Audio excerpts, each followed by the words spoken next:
I'm Bloody Good Period's Education and Communications Manager.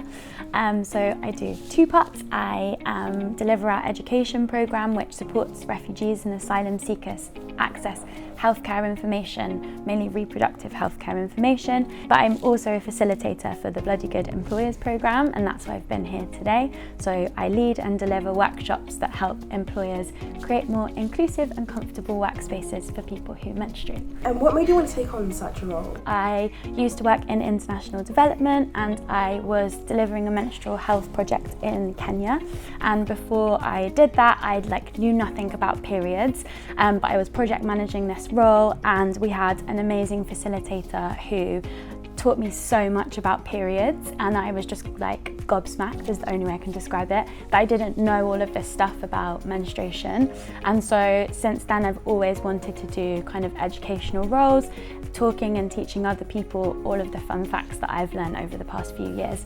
And Bloody Good Period was just the perfect opportunity to do that, because they, as an organisation, we are such trailblazers in this space, and I just love the way that all the content, and especially educational content we create is very inclusive and all about meeting everybody's needs. Why do you think employers haven't sufficiently challenged the stigma around period in the workplace, and why do you think they haven't kind of put anything in place to support their employees that have periods? I think at a very basic level, people just don't think about it. This is a first of its kind programme. Bloody Good Employers is a first of its kind programme.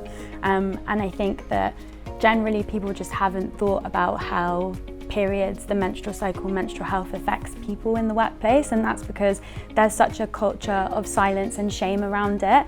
I think anybody who menstruates or doesn't menstruate feels some kind of shame or embarrassment about talking around periods, and so that really stops and stunts conversations when we get into the workplace, because especially professional culture tells us that there's certain taboo topics that we're not allowed to talk about in the workplace.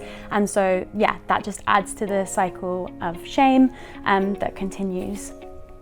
I think the most shocking thing for me was that there was an illustration of a vulva, and the facilitator asked me, can you label this? And that's a part of my body, and I couldn't label it. I didn't know what the parts were, and that for me was a huge turning point that made me realise that there is such a shame around around people who menstruate bodies, that it also has an impact on our health, our well-being, and just our knowledge. How crazy is it that, imagine I couldn't label all the parts of my hand, that would be insane, but that's just completely normal when we think about our reproductive health.